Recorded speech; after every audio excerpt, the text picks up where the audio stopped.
Chers téléspectateurs, dites-moi comment vous mangez et je vous dirai qui vous êtes. Aujourd'hui, nous allons parler des comportements alimentaires.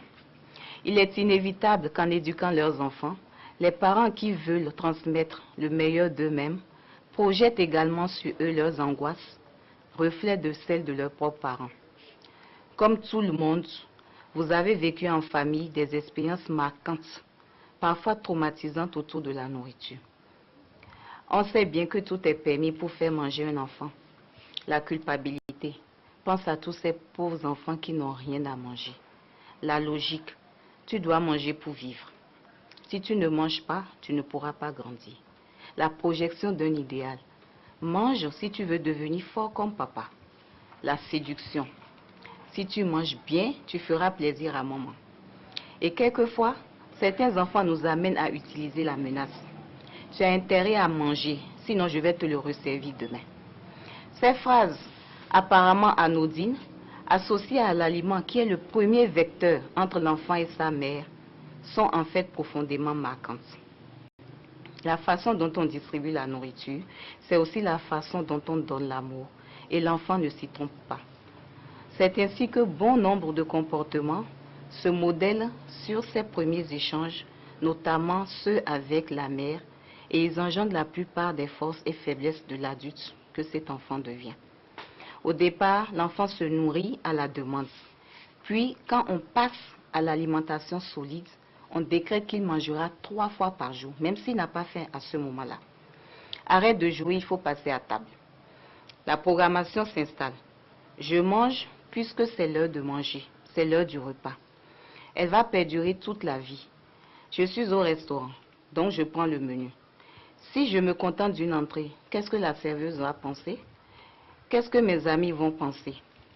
Il ne suffit pas de passer à table, il faut surtout tout manger. Finis ton assiette.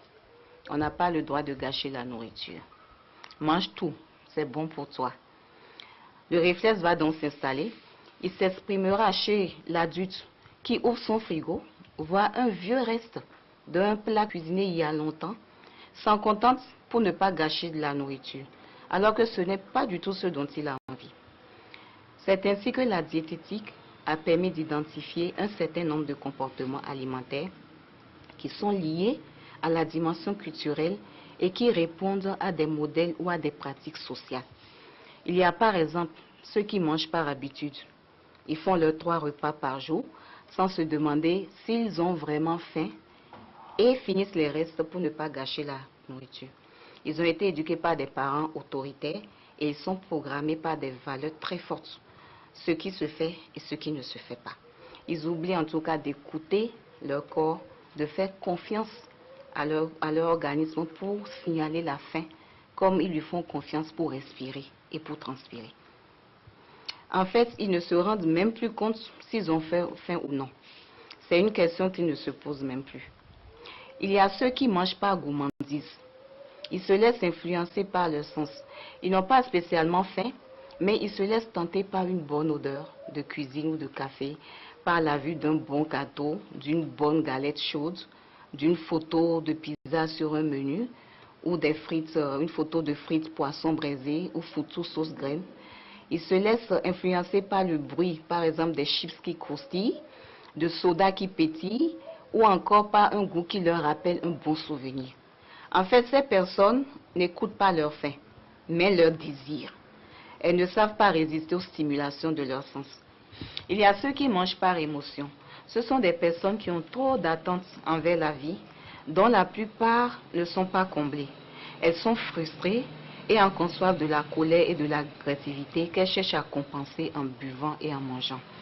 Mais cette satisfaction ne durera qu'un instant éphémère et la colère et l'agressivité reviennent en même temps que la frustration.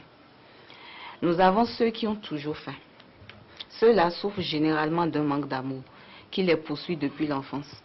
Alors ils mangent pour combler un vide, mais sans jamais y parvenir, puisque la digestion élimine les aliments au fur et à mesure, tout comme le temps qui passe les conforte dans leur souffrance, inconscients de leurs conflits. Enfin, il y a ceux qui n'ont jamais faim. Ils n'ont aucun plaisir à se mettre à table. Ils y restent le moins longtemps possible et mangent peu. Ils ne grignotent jamais entre les repas. En fait, ni la nourriture, ni le plaisir qu'ils pourraient en tirer ne les intéressent. Ce sont des gens vivant un conflit tellement fort qu'ils considèrent que leur vie n'a plus de sens. Alors pourquoi continuer à se nourrir puisque cela contribuerait à entretenir cette vie qui ne les intéresse plus?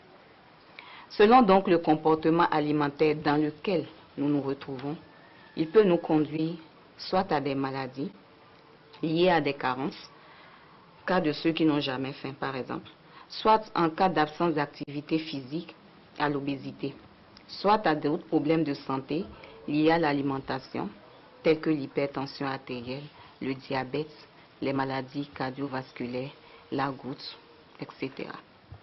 Alors, j'espère que vous avez pu identifier quel comportement alimentaire est le vôtre. Ne vous étonnez pas si vous vous retrouvez dans deux comportements alimentaires à la fois. Par exemple, manger par habitude et manger par gourmandise. Vous pouvez vous retrouver dans les deux cas. Alors, essayez d'identifier lequel ou lesquels sont vos comportements alimentaires. Prenez soin de vous.